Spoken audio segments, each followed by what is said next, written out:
अस्सलाम वालेकुम, मैं हूं आपका दोस्त, आपका भाई, आपका मेज़बान अहमद हसन। और आज का हमारा जो सफ़र है वो घर से करीब ही है।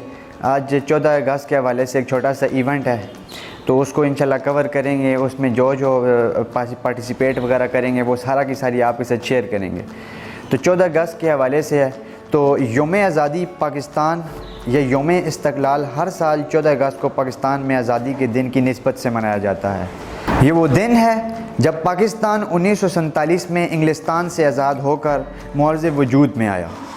14 अगस्त का दिन पाकिस्तान में सरकारी सतह पर कौमी त्यौहार के तौर पर बड़े धूमधाम से मनाया जाता है, तो इसको इंशाल्लाह कवर करेंगे। अभी चूँकि मैं घर में बैठा हुआ हूँ तो घर से थोड़ी सी रिकॉर्डिंग वगैरह कर रहा हूँ, तो आपको इंशाल्लाह सारी की सारी डिटेल आपके साथ शेयर करेंगे। अभी मैं जहाँ जाने वाला हूँ वो लगभग घर से कोई 15 से 20 मिनट की दूरी पे है।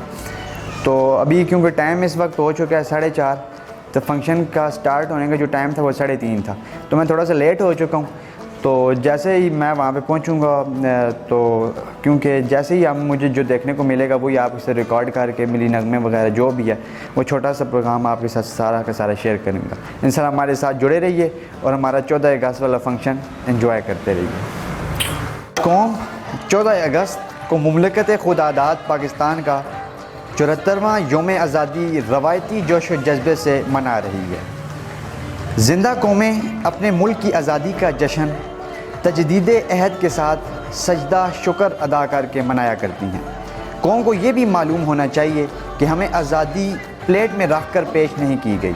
इस आज़ादी की राह में हमारे बुज़ुर्गों ने बेमिसाल कुर्बानियाँ पेश की थी। लाखों मर्दो ज़न को आज़ादी हासिल करने के लिए आग व खून के दरिया में से गुज़रना पड़ा। इस आग व खून के दरिया से गुज़रते हुए जामे शहादत नोश कर गए, लेकिन काफ़िला आज़ादी रवान दवान रहा और आज़ादी हासिल करके ही दम लिया। आज़ादी का हुसूल यकीनन एक बहुत मुश्किल मरहला था। इसमें खुदावंद ताला की रहमत और रहनुमाई और मदद हासिल थी, जिसने आज़ादी जैसी नेमत से नवाजा। इसमें खुदावंद ताला का जितना भी शुक्र अदा किया जाए कम होगा। कल हुसूल आज़ादी पाकिस्तान की जद्दोजहद थी और आज तमीर वतन की जद्दोजहद की ज़रूरत है। आज फिर हमें तहरीक आज़ादी पाकिस्तान जैसे जज्बे की ज़रूरत है। हमें कौमियतों से फिर एक कौम बनना होगा कि हमने आज तक जो दानिस्ता या ना दानिस्ता गलतियाँ कोताहियाँ की हैं, इनका अज़ाला कैसे करता है। वो दिन और आज का दिन, मैं ये 5वां इलेक्शन लड़ रहा हूँ, 4 इलेक्शन जीत चुका हूँ और ये मैं 5वां इलेक्शन लड़ रहा हूँ, और मुझे हमेशा आप लोगों ने इज्जत दी है। वतन से मेहरो वफा जिस्मो जान का रिश्ता है, वतन से मेहरो वफा जिस्मो जान का रिश्ता है। वतन है बाग तो फिर बाग बाग का रिश्ता है। वल्लाह के ये मुल्के खुदादाद रहेगा, वल्लाह के ये मुल्के खुदादाद रहेगा। आज़ाद था, आज़ाद है, आज़ाद रहेगा। टैबलो के लिए तशरीफ लाती है पीएनसी गर्ल्स हमारा पर्चा। Please welcome PNC girls.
तालियों की आवाज से अंदाजा होगा।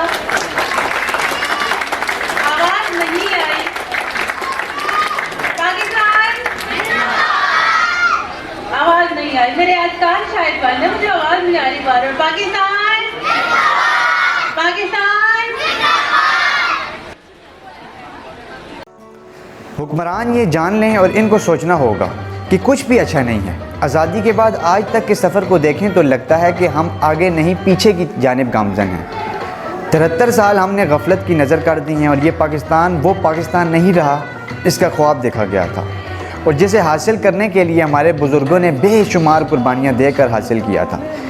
खुदावंद ताला ने पाकिस्तान को वसाइल से मालामाल कर रखा है, लेकिन आज हमने इनको बरकार लाने के बजाय मुल्क को कर्ज़ों की दलदल में मुब्तला कर रखा है। क्या क़ायद आज़म और इल्लामा इकबाल ने ऐसे पाकिस्तान का ख्वाब देखा था? तहरीक आज़ादी के दिनों में क़ायद आज़म से जब भी सवाल पूछा जाता था तो वो फरमाया करते थे कि हमें खुदावंद ताला ने 1400 साल कबल कुरान मजीद की शक्ल में आइन और दस्तूर अता फरमा दिए हैं। यही पाकिस्तान का आइन और दस्तूर होगा। हमें किसी और दस्तूर की ज़रूरत नहीं है। जिस मुल्क को इस्लाम के नाम पर हासिल किया गया था 73 साल गुजर जाने पर भी इस्लामी जमहूरियत पाकिस्तान के हिलवाने के काबिल नहीं। पाकिस्तान हासिल करने के लिए जिन्होंने कुर्बानियाँ दी इनकी नस्लों को 2 वक्त की रोटी की फ़िक्र लाहक है। हुक्मरान ऐशो इशरत की ज़िंदगी बसर कर रहे हैं। ऐसे लोगों को पाकिस्तान की कदर मंजिलत का क्या एहसास होगा जिन्होंने पाकिस्तान की आज़ादी के लिए खून का एक कतरा नहीं बहाया। मुल्क के सियासी और हुकूमती कायदीन को सोचना होगा कि आज तक हम वो मकासद क्यों हासिल नहीं कर पाए जिसकी खातिर बड़े सग़ीर के मुसलमानों ने एक अलग ख़िता या राज़ी हासिल करने के लिए बानिए पाकिस्तान क़ायद आज़म और इल्लामा इकबाल ने ज़रूरत महसूस की थी।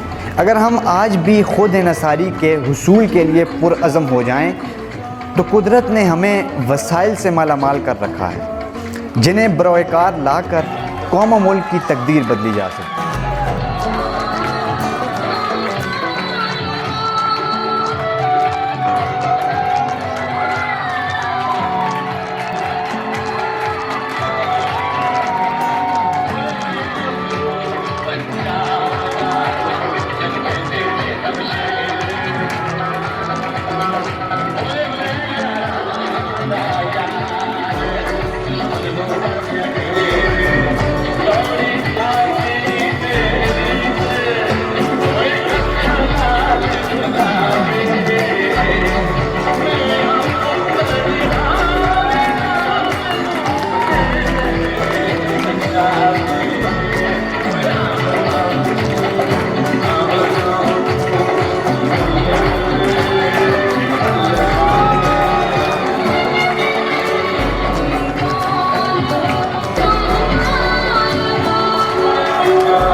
देना चाहता हूँ बच्चों को, बच्चियों को, ये जो हमारा मुस्तकबिल है कि आप अपने लिए एक मैदान चुन लें और उस पर डट जाएं, बगैर पैसे के, बगैर हर चीज के, किसी सपोर्ट के।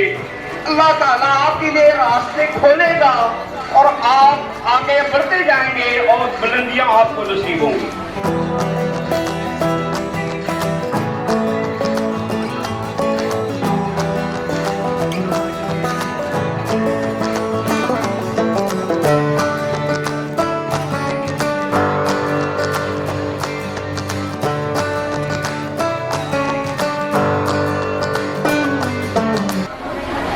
कि हम दुख सुख के साथी, इस नाम से हम इकट्ठे हुए थे।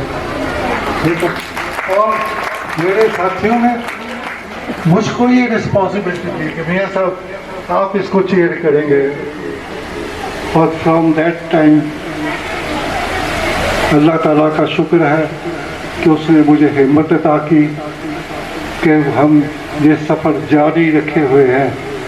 अदरवाइज उधर मैं जब पाकिस्तान कौंसलेट में फर्स्ट टाइम गया तो मुझे कौंसल जनरल साहब कहते हैं कि आपसे पहले मुलाकात नहीं हुई है मेरी, तो आप कैसे एक ऑर्गेनाइजेशन को जिसकी कोई पहचान ही नहीं है, तो ये पैसा किधर से आएगा कि तो क्या करोगे? मैंने कहा अल्लाह ताला जो है जिसने मुझे खड़ा किया है वही जो है इसका वारिस है, वही इसका मालिक है, और मैं तो सिर्फ एक रिप्रेजेंटेटिव के तौर पर वर्क करूँगा। 100%।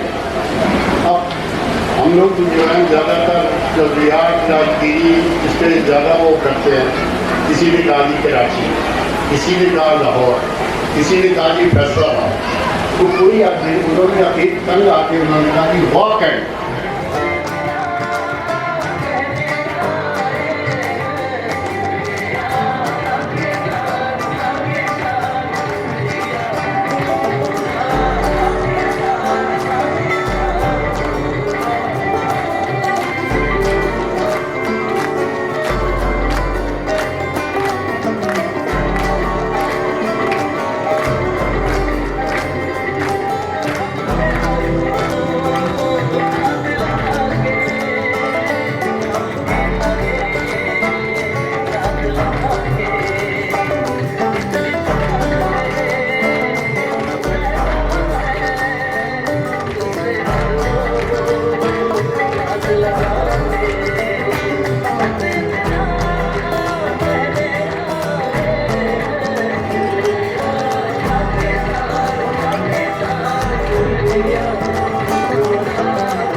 तो ये था हमारा ये छोटा सा फंक्शन। तो उम्मीद करता हूँ कि आपको ये हमारा छोटा सा फंक्शन पसंद आया होगा। तो आपने कमेंट सेक्शन में हमें ज़रूर बताना है कि आपको ये छोटा सा फंक्शन कैसा लगा। तो इंशाल्लाह नेक्स्ट वीडियो में आपके साथ मुलाकात होगी। तब तक अपने भाई को इजाज़त दीजिए। अल्लाह हाफ़िज़।